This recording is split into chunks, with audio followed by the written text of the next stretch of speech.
Test. Is this on? It is. Okay. Good evening, Council. Tonight we have two items on the work session. The first one is kind of going over Amendment 3 and some changes that might need to happen to our city code. And the second item is kind of a follow-up on the last work session, which was the strategic plan update. We kind of gave an update, and we kind of talked about some of the things that didn't make the original list. And what we'd like to do is, if there is time, to have a discussion of, is there any desire to add some of those things that didn't make it in the first round, to add it back into the strategic plan for staff to be able to focus on in the next couple of years. And with that, Shu is actually going to begin our work session on Amendment 3. All right. Good evening, council members. This work session will generally talk about a few titles in our municipal code. We include titles 8. We actually have a full section in Title 8 talking about smoking, drug possession, and cultivation. And so we're breaking Title 8 down into 3 different sections. And then we're going to talk about Title 9, which is the particular rules for possession of marijuana. And then the last portion is the Title 17, which is also referring to our zoning code. Currently, we have a standard for medical marijuana, how we regulate medical marijuana business, and we're going to talk about how we expand this regulation to both medical and recreational marijuana. And just so you know, Title 17 have already been discussed at the Planning Commission last Thursday, and we had some feedback from them. With that said, I'm going to hand it to our Chief Freeman, and he'll start. Thank you. Good evening, Council, Sands Mayor.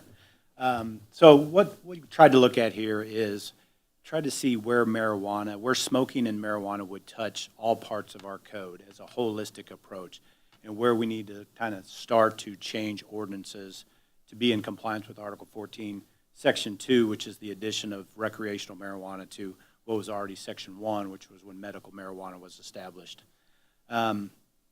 What we do know is this is still clear as mud. And there's a reason why we're kind of taking a slow play on this, is because even industry experts are still trying to figure out interpretations of wording, why one word is used than another word throughout the amendment. So what we're trying to do tonight is just talk about where it's going to probably touch stuff that we need to focus on, and let you know that we're working on it more than anything.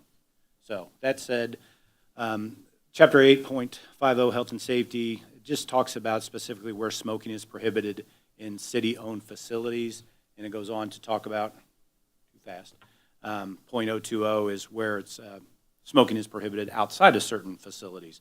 Those include City Hall, the hospital, library, the Y, and restrooms at the public parks. So action item, as you see there, is probably in the code. It talks about tobacco smoke. The reason why these are in effect is to prevent tobacco smoke from entering into city facilities.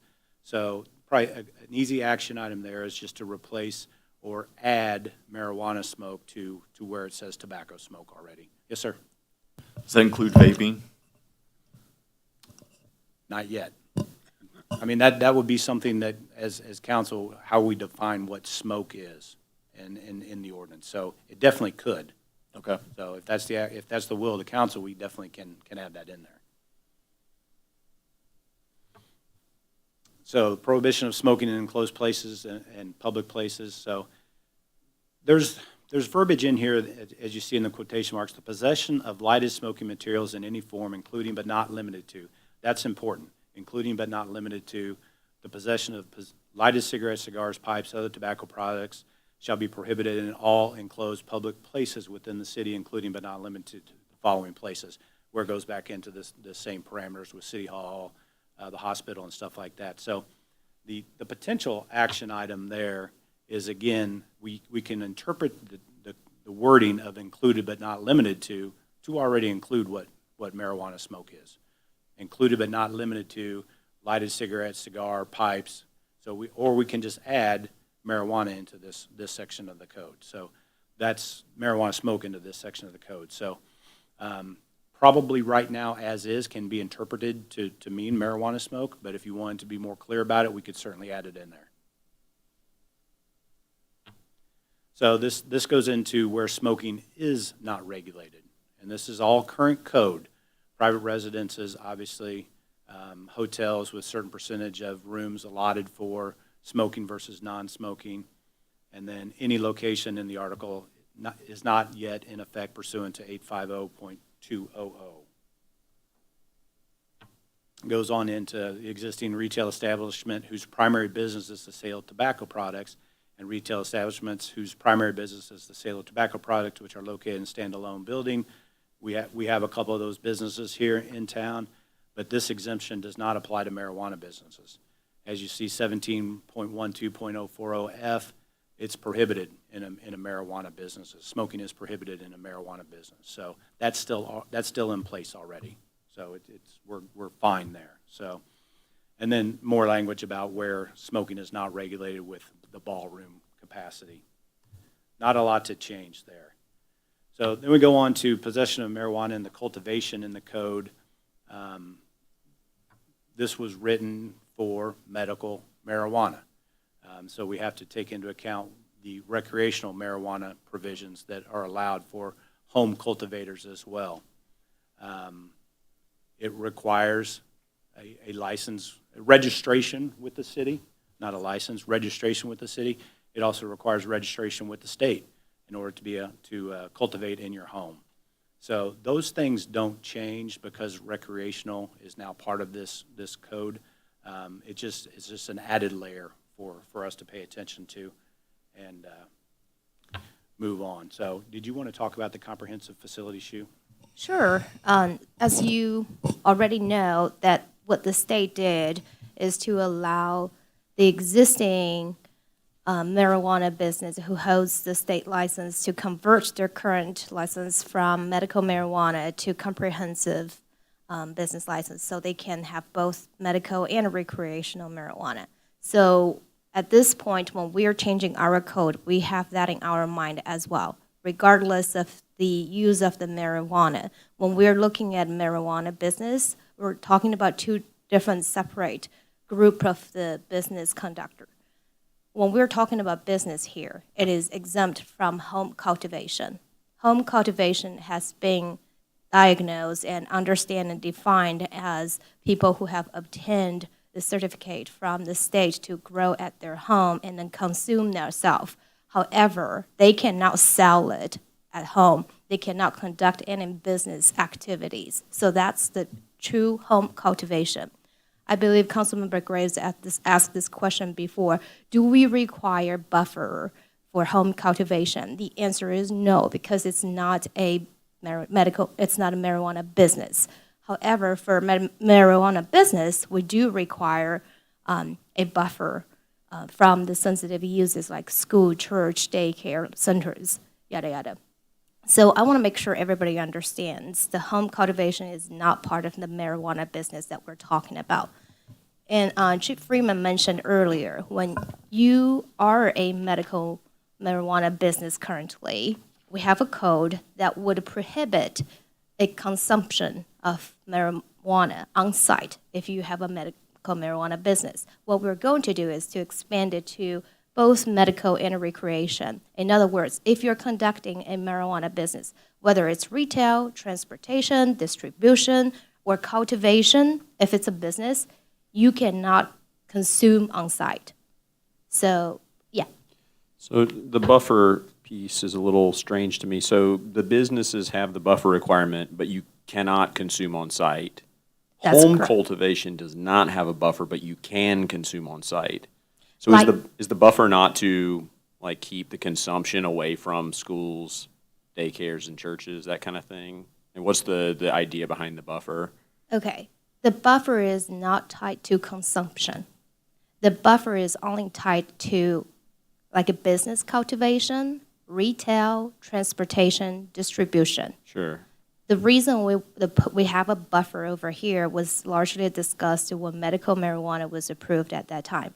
We do not want a marijuana business be too close to schooling, daycare, church, because they have an influence to the surrounding.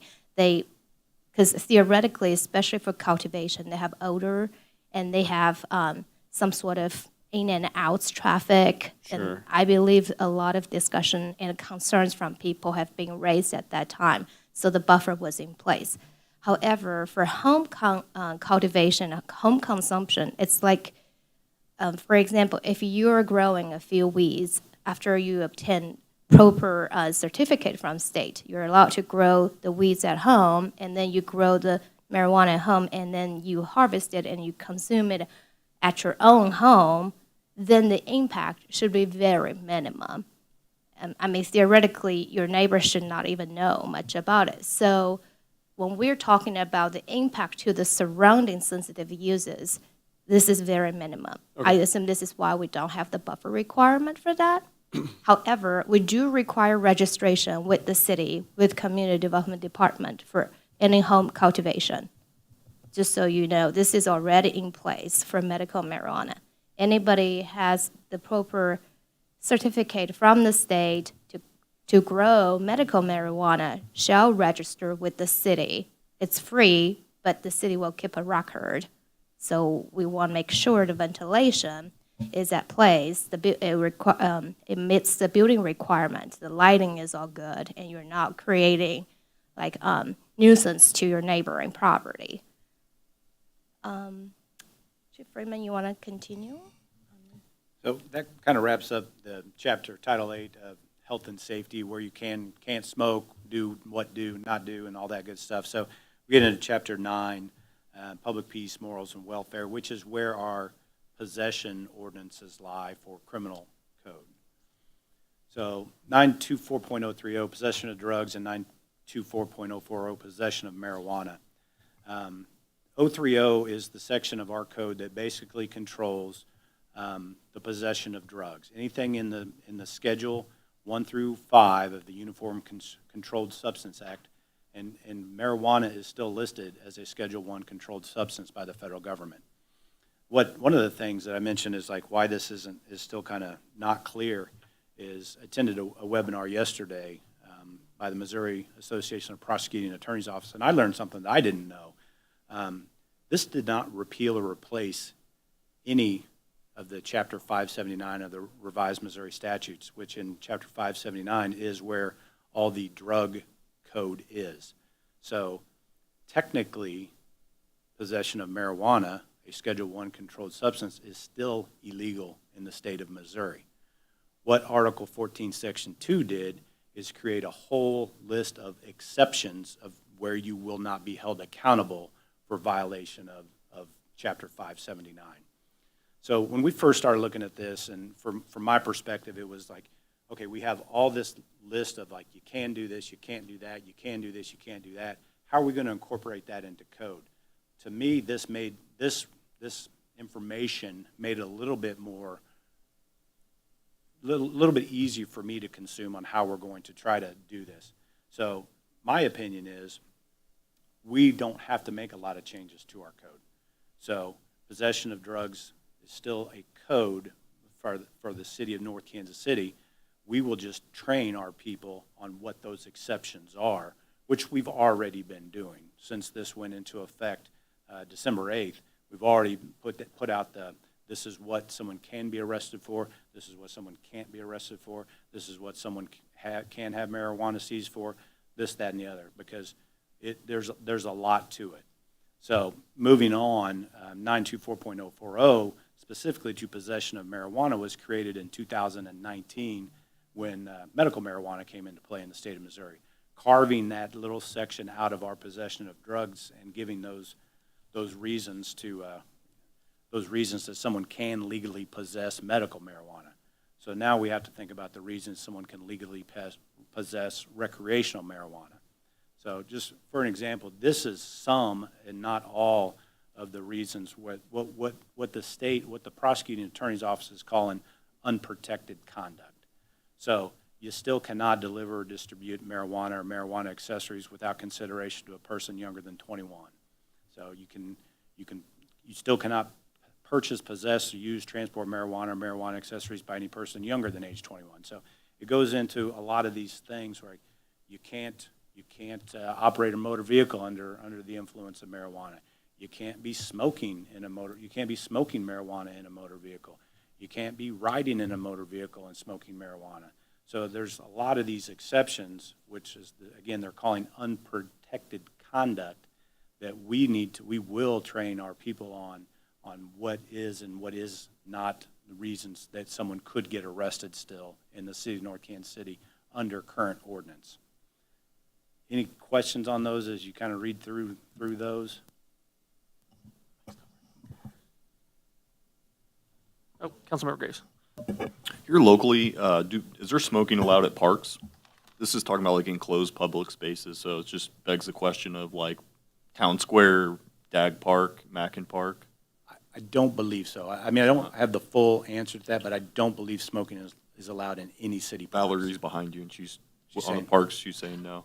I know Mackin has signs that prohibit it, but I don't know under what authority, if it's the Parks Department or the. Okay.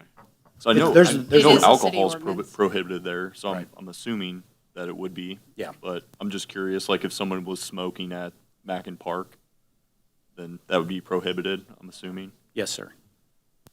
I believe on other city property, it's still allowed, just not within so many feet of a doorway, if I Yeah, recall. that's true. Okay. Other city, there we go. So again, kind of following up on, based on current interpretations, I don't feel it's going to be necessary to make a whole bunch of changes to our code, adding some language to 924.030, which is the medical possession of marijuana. Just adding the word medical into that can make a big difference there. Keeping our current possession of drugs ordinance in place and knowing what these exceptions are, carving out these exceptions to that rule will, I think, put us in a good place. So this goes on to talk about the medical version of the possession of marijuana being medical. Again, recommended change is just add the word medical to this section of the code, and everything still applies. And we've now separated marijuana from recreational marijuana from medical marijuana, because it's different still. There's different age classifications for medical versus recreational, so all these things have to come into play. And back to Ms. Shu. All right. Thank you, Chief. So for the zoning code, like I mentioned earlier, we have a chapter 17.12.040 for special use standards that we particularly regulate medical marijuana businesses. So keep in mind, the home cultivation is in chapter 8, and we're only talking about medical marijuana businesses. I would like to run these through with you really quick and simply telling you that our recommendation will be expanding this particular standard and regulation from medical to both medical and recreational, so for the comprehensive marijuana business. So over here, there is a one highlighted sentence. It says, no building shall be constructed, altered, or used for a medical marijuana facility without complying with the following regulations. So this will apply to all marijuana business. The first one is the buffer requirement. It's 300 feet from any elementary or secondary school, licensed child care center, or church. And the second requirement is outdoor operations or storage is prohibited for any marijuana businesses. They cannot store their products or conduct their product outside. And then the third requirement is on-site usage is prohibited. So like, this is what I mentioned earlier. You should not smoke or consume it on any marijuana businesses. The next requirement is hours of operation. So currently we have hours of operation being regulated from 8 to 10. The Planning Commission have heard about this particular piece and recommended to amend this operation hour to comply with, to get it in consistency with how we regulate alcohol. So this is something you can consider that we might amend it. The next requirement is that the display of license is required for all marijuana businesses. The next item is residential dwelling units. It's prohibited to conduct any marijuana business. So this is kind of echoing what I mentioned earlier for home cultivation and home consumption. You cannot conduct any business. Councilmember Smith. Yes, Councilmember Smith. I'm curious how this plays with the planned box development, where they're going to be commercial with residential above, single use or single owner units. Would that prohibit, I mean, the way it's written, it sounds like it prohibit an owner of one of those units from having a marijuana or medical marijuana business in the ground floor, even if they own the entire unit. We're talking about residential dwelling unit, and there's a definition for residential dwelling unit. It doesn't necessarily mean, one apartment number. It is merely looking at what is a household, what is your particular unit for this particular household. There guess is a I'm definition. stuck on the guess second so. line. I guess that- to his question. Yeah. If I were to convert my garage and start selling marijuana out of my garage, can I do that? No, you cannot. No, so I'm kind of leaning a little differently. So it says, no medical marijuana business or marijuana business shall be located in a building that contains a residence. Or you're the next line. It's like, yeah, so the building itself would contain a residence. I mean, think about it this way, Oxbow's ground floor retail. There's residences in the building, but this is a separate retail space. Would that prohibit that space from being used as a marijuana business? So I do agree this current code language makes it a little confusing, but I believe the intention is to prohibit, and we can get direction from councilman about what you want to do, but currently we enforce it as the residential dwelling unit. So we can amend this language to accommodate that, saying if you have a mixed use, we're only talking about the residential dwelling unit, not the ground floor commercial component of it. That second sentence, the clarifier sentence seems to make it, I mean, we haven't until recently had mixed-use buildings in North Kansas City, to my knowledge. So true. this is kind of a new segment to consider. So I guess it would be depending on what kind of marijuana business you're talking about. If you're talking about growing or manufacturing, that may be a different issue in a residential dwelling versus. We dispensing. probably would not, Yeah, per more zoning growing. code, you probably cannot have Yeah. a cultivation business in a mixed-use You would- building. I don't believe you would want that. Councilmember Right. Graves. Just thinking out loud here, there is that project, I'm forgetting the name, it's going to be over off of Burlington, just north of IHOP, Yeah, where they're Box, literally that's what I'm talking our box. about. vertical mixed use. That Or- was Yeah. what I was saying. Yeah. Yeah, because they have the ground floor potential business. I mean, you couldn't Yeah. grow there, obviously, but Yeah. for retail, I could see that happening. This brings up another weird question, which is like that 300-foot buffer zone. Obviously, if you were opening a dispensary, you couldn't operate next to a church or a daycare or a school. But what if an existing dispensary has a daycare, church? We have churches that open up in strip malls. What if a church opens up? Existing is in here. It has So to it's be- existing? existing.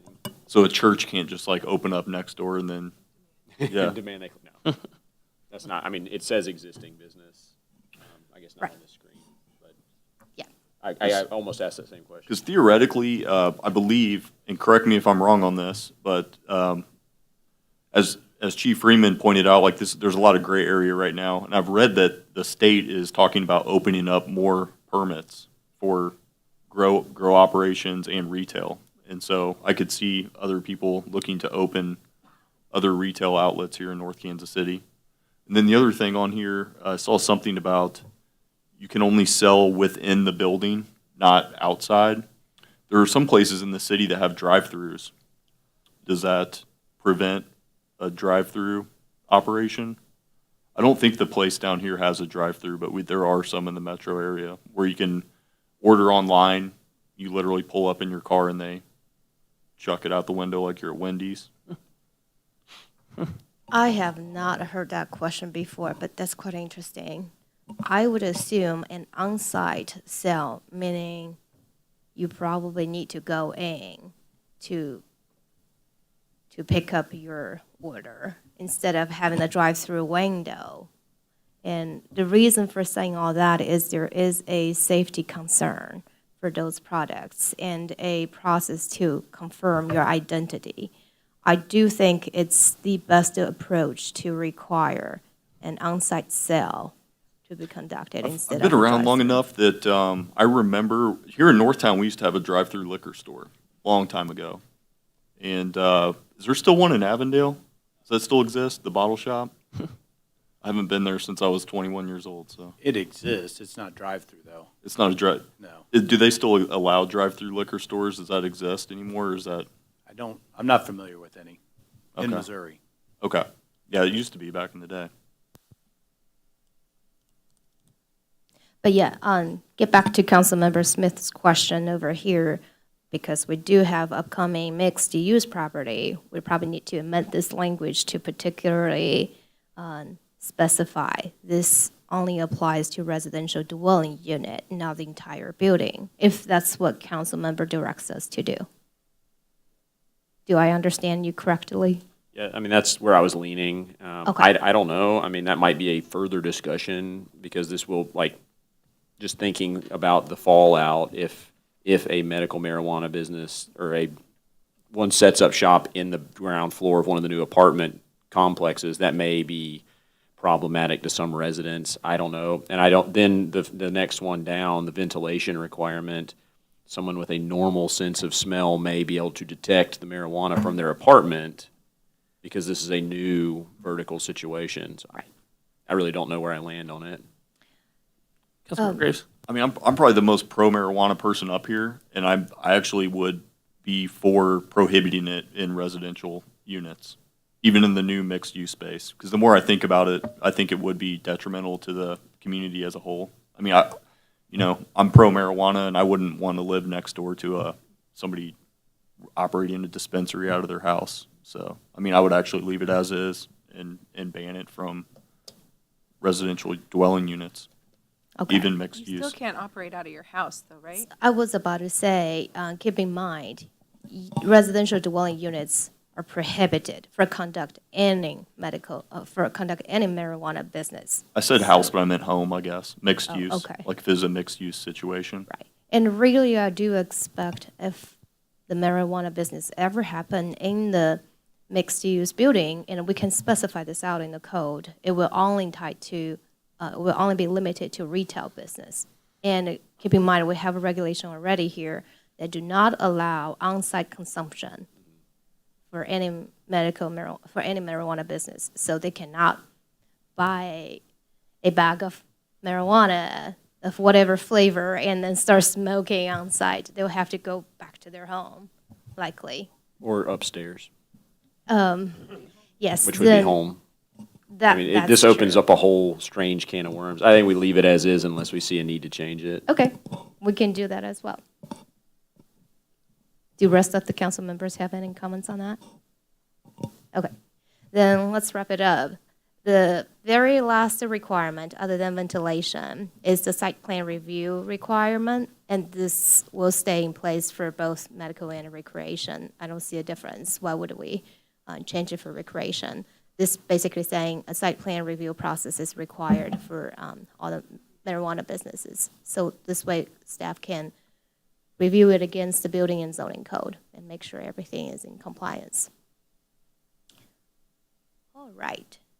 With that said, we have a fun session that Kim's going to lead this session. It's the FAQs, frequently asked questions. So, my arm's not that long. Can you just advance the slide for me? So we did want to, there are some differences, and Chief Freeman kind of talked a little bit about this between the medical and recreational. One of them has an age prism to it. So the medical cards allow users as young as 18 to be able to purchase and consume marijuana. And then the recreational is at 21. So just keep in mind that there is an age prism here between those two different types of a very similar product. Also, 6 ounces versus 3 ounces. Medical allows you to have on your person a little bit more than the recreational. Next slide. I want to just add something onto that, too. That even the recreational side is a little bit blurry when the 3 and 6 ounce.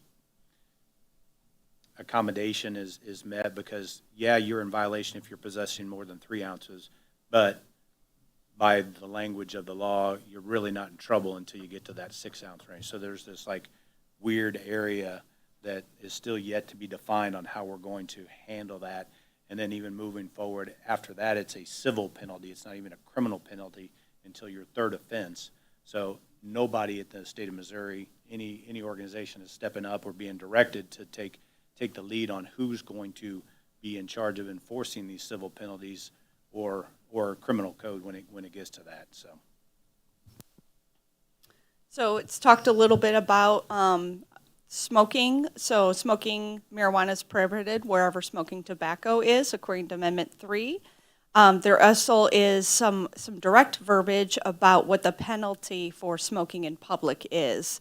It is a civil, and that's what Chief Freeman just mentioned before. There is now some differential between criminal and civil, and it is a civil penalty that is no more than a $100 fine. And again, that would not be a criminal infraction.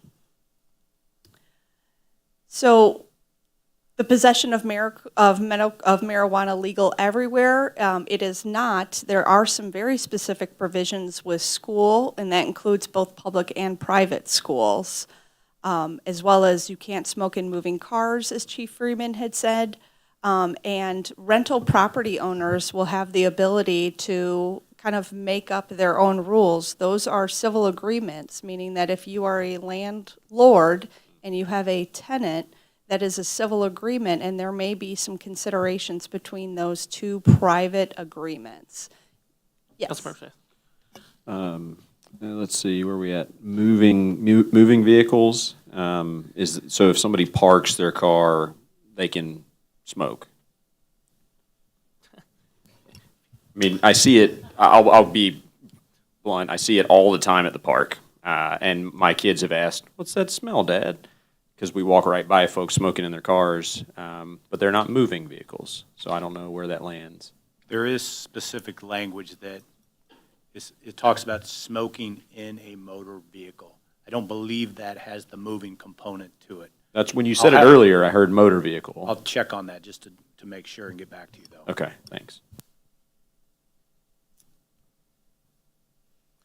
So, and this is kind of going to what Shu discussed and what Councilmember Graves had mentioned is the fact that, you know, how many licenses will there be?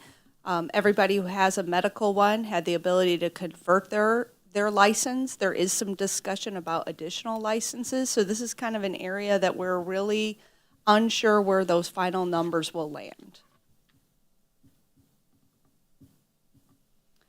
Shu did talk about this as well. You know, can I grow marijuana at home? The answer is yes. You do have to go through a licensing and a registration process. And there are some regulations that Shu had mentioned on home cultivation. And just to kind of bring you up to speed on where we are with all things expungement, actually I thought if you have the ability, KCUR did a fantastic story yesterday on this particular topic of courts. There is a lot of government gray in right now of where expungement operates specifically at the municipal level. So just to kind of give everybody a quick civics lesson, so there are multiple levels of court. Municipal court is the lowest, and we're actually considered a division of circuit court. So we operate underneath the circuit court's advisement. Amendment 3 became law in December, and since then, both the police department, the judge, and the prosecutor has worked to dismiss all eligible marijuana cases from our system. Right now, I do want to say that the expungement does rest at the circuit court level. That is where that responsibility lays. Again, I'm going back to my Civics 101. I teach this course for scouts. You know, you have the 3 branches of government. You guys are the legislative branch. There are certain components that we are the executive branch, and then the courts are their own branch. And really, the expungement component rests in that 3rd branch. There's very little that we can do in our components that have influence on the courts. In December, the Missouri Supreme Court issued their guidance on how expungement of marijuana-related offenses are to be processed within the circuit courts. Our judge has been in contact with our presiding with the presiding court in Circuit 7, trying to get an understanding on how do we move forward with municipal level. There is a lot of unclarity on this particular issue, and again, I encourage you to listen to the KCUR story. I thought that they did a phenomenal job of kind of trying to get an understanding. Chief Freeman had kind of meant it. There is a lot of conflicting legislation now that this has been done because it didn't undo any of the past. It just added to. And although the Supreme Court's directive did have some clarity to it, there's still a lot of ambiguity that we are trying to kind of get an understanding of. And pretty much every municipal court in the state is where we are. So with that, is there any questions? What do we got? Nothing. Oh, Councilmember Toll. It all makes sense. I was just going to suggest, after talking about all the codes in detail, once we do get everything ironed out, maybe having a simple frequently asked question type sheet for residents to see, because the whole point of all of this is that people don't want to break the rules and they don't want to break the law. So making sure that we all understand what we're not allowed to do and what we are allowed to do. That we did, we actually talked about that. We talked about something to be able to provide businesses, because we think that they may have some questions about what can we do, what's allowable, as well as residents. So that's something that we are trying to get our arms around, along with a lot of our sister cities within the state of Missouri. Was there Councilmember Smith and then? Saper's got it. Okay, oh, you got one. Yeah, considering that there's still a lot of details to be worked out and how the state and municipalities and counties are going to be handling all of this, the changes that have been proposed seem reasonable. And they, in fact, may have to be changed at some point in time as the law becomes clearer and how it's applied. So I would think we would not make any more changes other than those proposed at this time. Maybe I missed this when I was earlier. What exactly is under the influence of marijuana and how is that measured? If you could make a product that could tell us that, you could make a lot of money. So there are ways to determine under the influence other than a breathalyzer for alcohol, okay? So a totality of the circumstances is a big player in that. And then we're trying to use that to establish reasonable suspicion to make an arrest. And once that arrest is made, then we can request a blood draw. So then from the blood, then we can tell the amount and concentration in the blood. And then that's up for the court to determine, is that definition truly under the influence or not? But So again, there's no defined level like you see like a Sir. BAC? Nope. Okay, No, sir. very clear. Thank you. Yeah. Councilmember Smith. Back to was it section 579 that lists all the exception? No, it makes it the controlled substance under, so it's this number one controlled substance. Are we planning to reference the exceptions within our code, or just you're kind of training your people to know what they are? I think referencing the exceptions in the code will add to confusion. Okay. So I would prefer to make a general statement within the amended part of the ordinance to say these exceptions exist, can be found at, and then let people research it for their own instead of trying to parcel out every single exception that's listed, because I didn't list them all here. Sure. There's 20-some of them. Well, they can be found at Correct. link. That's the reference I mean. Yes. So like, if we do that, that seems Yeah. like the way to go about And it. coming back around to your earlier question, sir, the last bullet point here on this slide and the next one on the next slide, consumption, and then the next one is basically the same thing. It's just smoking of marijuana while operating or being in physical control of a motor vehicle, train, aircraft, motorboat, while it is being operated. So operation for us when it comes to DUI is in physical control. Is someone in the driver's seat? Is the car running? Is it capable of running? That's physical control when it comes to a DUI. So the same standard would probably apply, it will apply to marijuana in that case. So I was So sent, I I- was sent a text, so I gotta ask this. What about while you're riding a bicycle? No. No motor. It So it doesn't apply to the motor vehicle code, Okay, but possession in public is So it's still- is yeah, not yeah, a yeah. protected exception. okay, And smoking is considered possession by the state of Missouri. got it. Okay. Kept seeing a hand. Okay, you're done? Anything over here? Nothing over here? All right. Is this it on this one? Strategic plan we go. So I don't have a Open-ended. presentation for the strategic plan. The staff kind of gave an update of where we were. I did include that in the packet. I figured this could just be kind of an open dialogue with the city council of, were there any items that were not added to the final list of the strategic plan projects that you would like us to perhaps add? So, and I'm just going to kind of go through what the next steps would be. So we'll have some dialogue. I'm hoping for some direction. And then what we would do is amend it and bring it back forward to the city council for consideration and potential adoption. All right. Now, and I will, just because not on our strategic plan doesn't necessarily mean we aren't working on it or doing something towards anything anyways. Anything can always be brought up anytime, and we'll continue to work on that. Councilmember Saber. I have a question about the butterfly garden.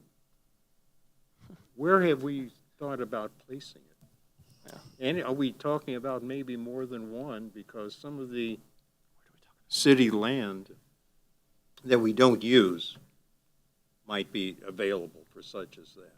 So this is where I wish Victoria was here right now, because I do believe that that was an area that Victoria was discussing about parkland. And I think that if that was a desire of the city council, that could be something that we kind of figure out where some locations would be and bring that forward for another discussion. River Forest Park is another area where some kind of natural habitat has been discussed. I'm not sure if it's been narrowed down to a butterfly garden versus restoration of natural wildlife, kind of more of a broad topic of that. But if that was one, I think that would be something that we would go back, kind of figure out where that would be. Yeah, I was thinking some of the land near Harrah's and places like that. All right. Butterfly garden. There we go. Councilmember Toll.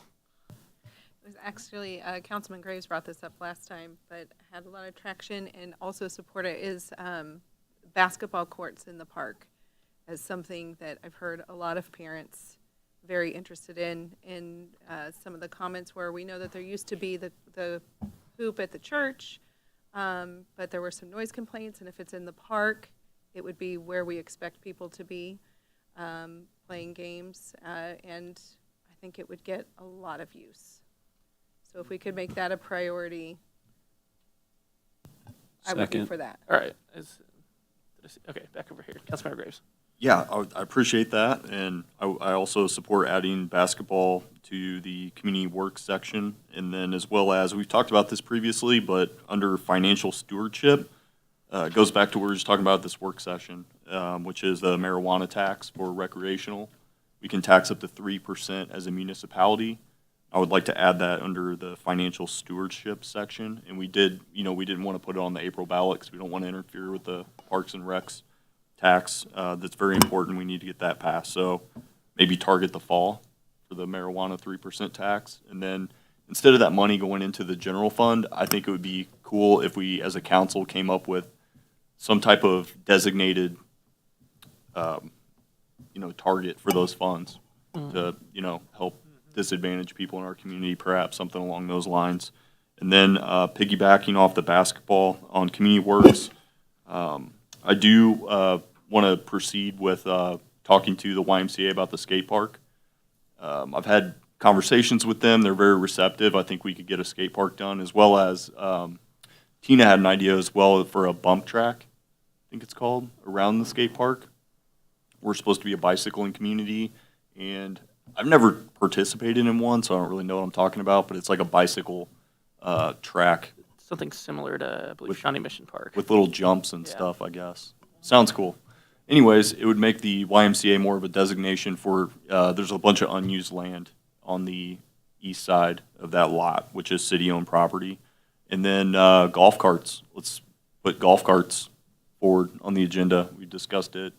Closer. And, It's coming up. It's Yeah, closer. let's do it. Yes. All right. Thank you, Councilmember Roberts.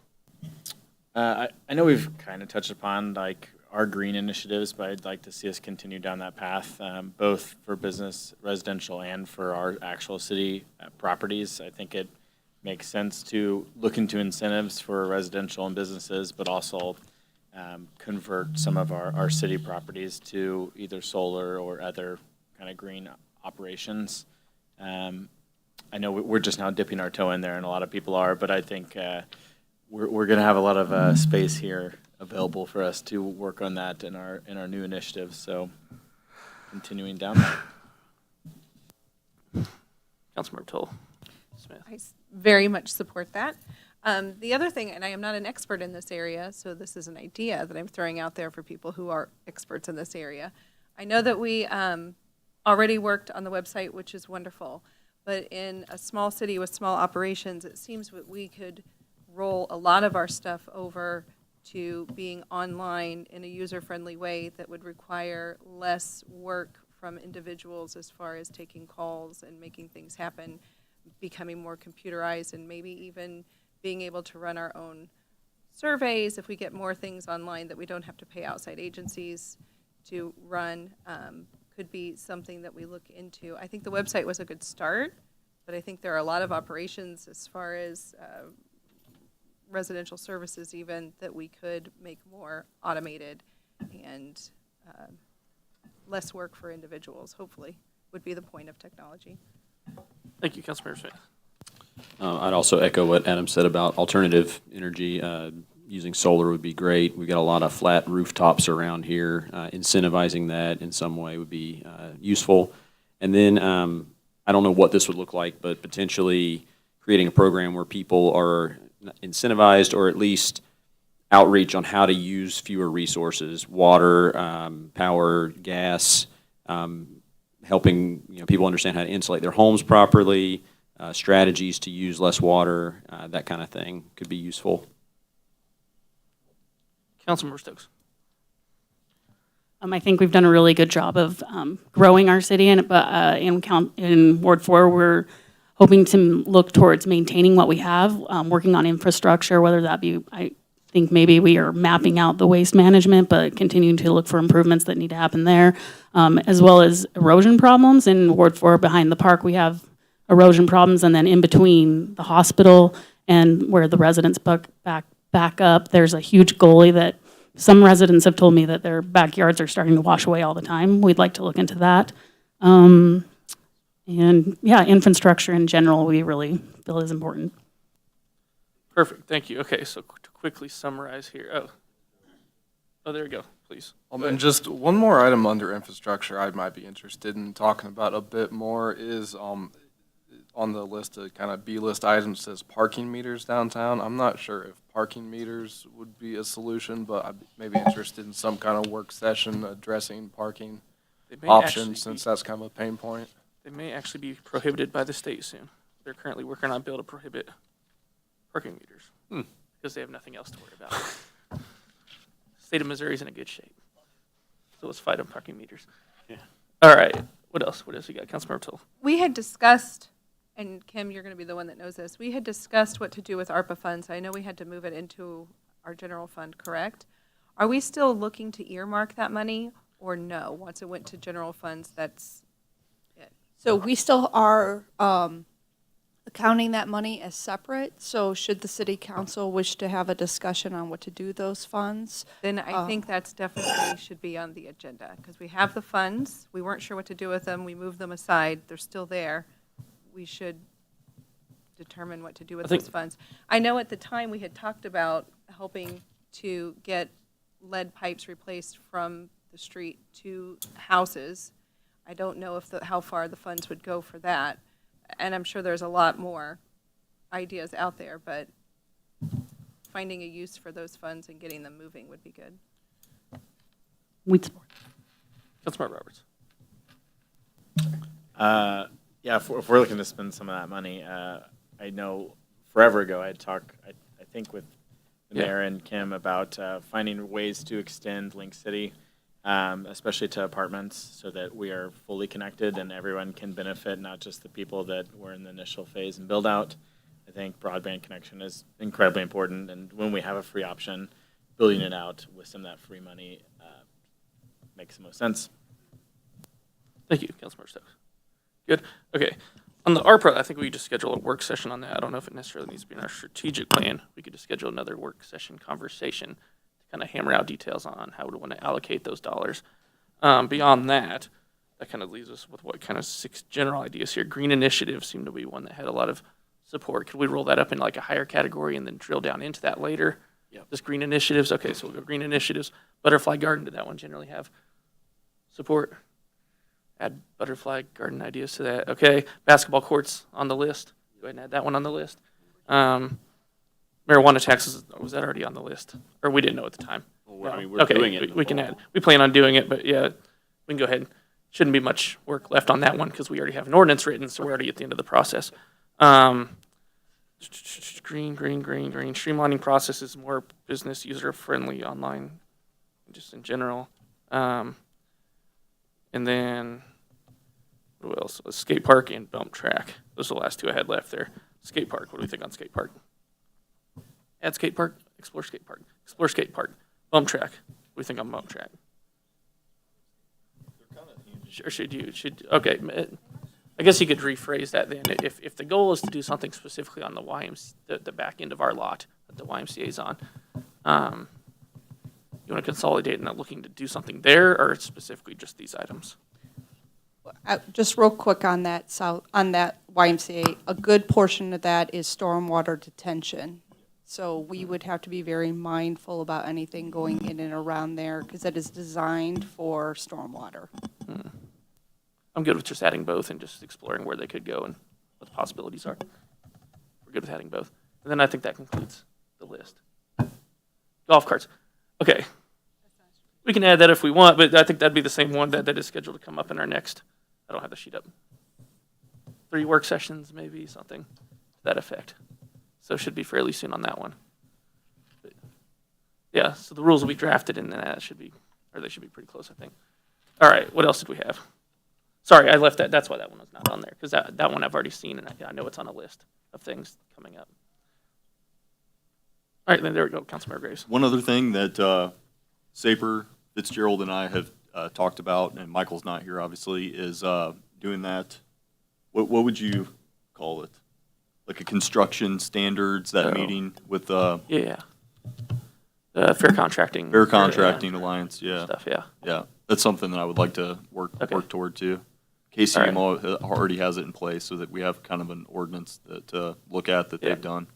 So, Councilmember O'Neill sent me a couple ordinances over as well. yeah, I'd like to do a work session with them and just see where that goes. Yeah, that one I know is also on the to-do list we have going on here. Further, Councilmember Stokes. I just want you to know it's called a pump track. Oh, pump, yeah, pump, there we go. And I kept saying it anyways. Have you been in that one on Shawnee Mission? It's a good little, yeah. The kids love it too. I don't know if I could handle it, but I'd break the frame of the bike. I'm too big anymore. These kids go whipping around. All right, seeing nothing else on this, is there a motion to adjourn the session? Move to adjourn. Second. All in favor, please say yes. Yes. Yes. Opposed, no, we are adjourned. And it is, and we will start our next meeting in a few minutes.